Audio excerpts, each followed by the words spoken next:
Somewhere in Laos right now, a farmer is pressing a ball of sticky rice into her hand the exact way her grandmother did, in a field that may still have an unexploded American bomb buried somewhere under the topsoil. Between 1964 and 1973, the U.S. dropped more ordnance on this country than on Germany and Japan combined in all of World War II in secret, without Congress ever voting on it. 80 million of those bombs never went off. They're still down there. And yet the food on top of that ground hasn't changed in centuries. That's the real story of Laos, a country violence tried to erase, and its own government then refused to modernize out of fear the modern world would finish the job. What survived that standoff is some of the most intact food culture left in Southeast Asia. This is a journey through it, one plate, one market, one family kitchen at a time. Section 1: Why the Food Never Changed. Quick version of how this happened, because it explains everything you're about to eat. In 1975, the communist government took over, and for the next 2 decades, it deliberately kept the country closed, restricting mass tourism out of fear it would corrode Lao culture the way it had reshaped Thailand and Vietnam. Before that, 60 years of French rule had already left the country underbuilt on purpose, favoring Vietnam instead. 2 governments, decades apart, made the same call for opposite reasons. Nobody was optimizing for this. But here's the side effect. While Bangkok and Hanoi built international menus for tourists, nobody ever asked Laos to. The sticky rice stayed sticky rice. The fish sauce stayed fermented in the same clay jars. What you're about to eat is not a revival of anything. It never went anywhere. Section 2: Vientiane. Breakfast. Market. River. Start where the locals start. Khao Jee Pâté. A baguette sandwich that is, on paper, French, and in practice, entirely Lao. The bread is lighter and crisper than its Vietnamese cousin, split open and packed with pork PT, chili sauce, and pickled vegetables. It's the direct, unbothered descendant of 60 years of colonial rule that otherwise left this city almost nothing. Follow the smell of it to Talat Sao Vientiane's morning market, a 5-minute walk from Patuchai. It wakes up at 7, shutters clattering upward, the first charcoal braziers coughing to life. This is where locals actually eat. Mu ping pork skewers marinated overnight in coriander root, garlic, and palm sugar, then fanned over coals until the fat caramelizes at the edges, sold alongside sticky rice, khao jee, and bowls of Khao Piak Sen. A thick, chewy rice noodle soup in a chicken broth that takes hours to build. Nothing here is styled for a camera. It's simply what breakfast is. For coffee, the city has 2 personalities. Caf Sanook, a Parisian-style room facing the Mekong, pours Lao beans dark and strong over condensed milk and ice, the postcard version.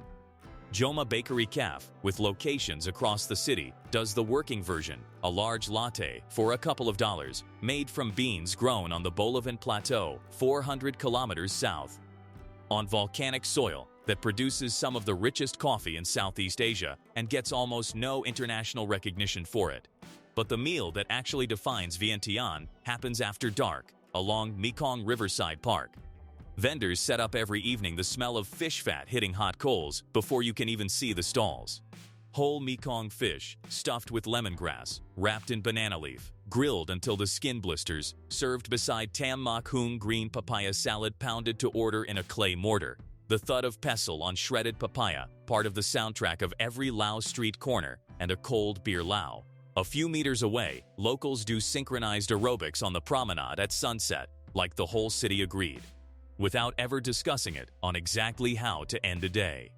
One more stop before the road heads north, a rehabilitation center where farmers and children still come to be fitted for prosthetic limbs, decades after the bombing officially ended. Hold that image. It's going to matter again soon. Section 3: Luang Prabang, the city built on one grain. Every morning before sunrise, monks in saffron walk in silence through streets lined with people kneeling to offer food into their bowls.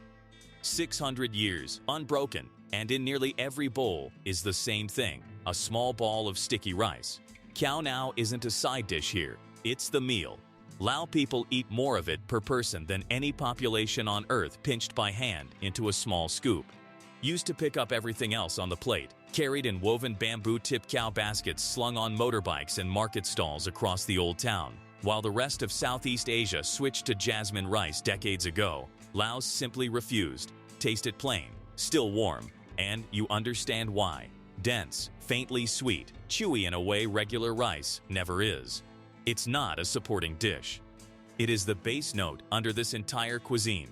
To taste it done properly, go to Tamarin, tucked near Wat Seni, a small restaurant run by a Lao chef and his Australian wife that also teaches a Lao cooking class most afternoons. Their larb arrives glistening, minced meat tossed with lime, fish sauce, mint, chili, shallots, and a spoonful of ground toasted rice powder that turns the whole dish nutty and faintly smoky. Order Sai Oua alongside it, grilled lemongrass sausage that snaps when you bite it, released in a puff of steam and citrus and Kaipen, sheets of Mekong River algae, dried in the sun, pressed flat, and fried crisp with sesame and garlic until it tastes, improbably, like the ocean's quieter cousin. It looks like nori. It tastes like nothing you've had before. Pho or lamb, the stew unique to this province. Buffalo or chicken simmered with eggplant, mushrooms, and a vine called sakan that grows nowhere else on the planet and leaves a faint, peppery numbness on the tongue. Two very different rooms do it well. Manda de Laos serves it as Royal Lao cuisine. Plated in a courtyard built around a UNESCO-listed lotus pond, the kind of restaurant where dinner runs several courses and reservations are not optional. Dien Sabai does the opposite version, cross a bamboo footbridge over the Nam Khan River or take the free boat when the water's too high for the bridge to a bamboo terrace where you recline on Lao floor cushions and order buffalo barbecue and bamboo grilled fish for the price of a round of drinks back home. And when the sun goes down, the main night market unrolls 300 stalls through the old town, but turn down the side alley for the real find, a vegetarian buffet where you fill one bowl, once, for about $2 grilled tofu, eggplant, spring rolls, papaya salad, eaten shoulder to shoulder with locals on plastic stools.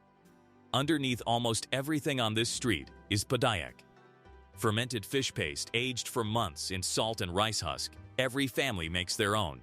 It isn't a condiment, it's an inheritance, and the closest thing this cuisine has to a signature.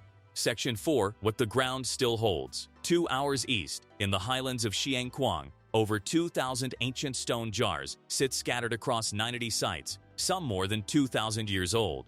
And nobody knows who carved them.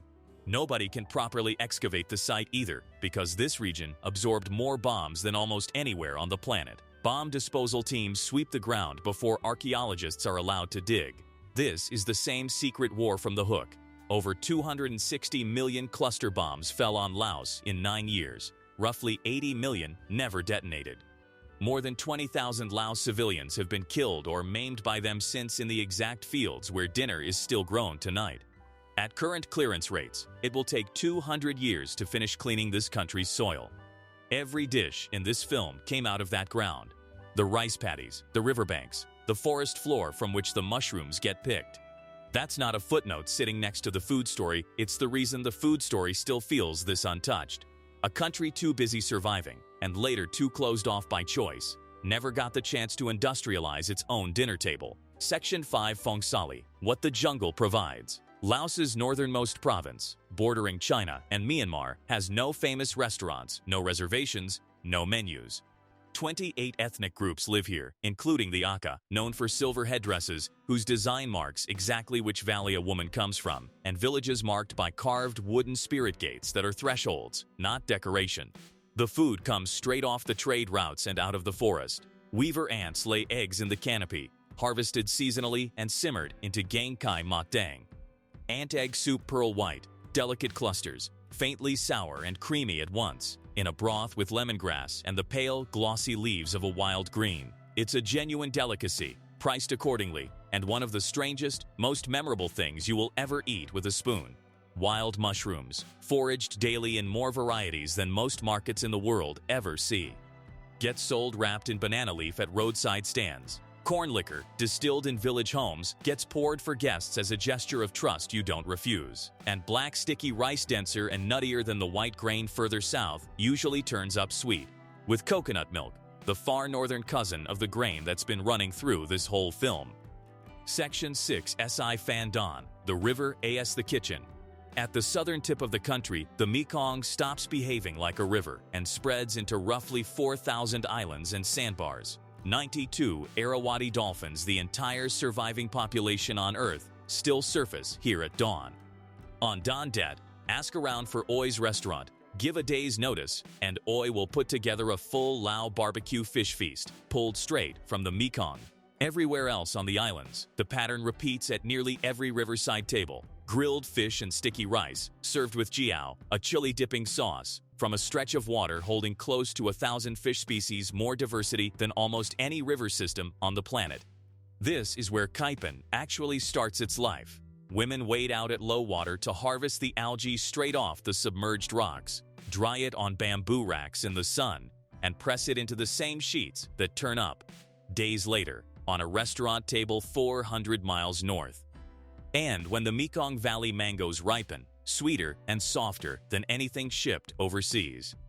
They go over coconut sticky rice, the same grain from a monk's alms bowl 400 miles north, closing the loop this film opened with. There's a phrase in Lao for almost every situation that would make someone else anxious. Ba pen yang.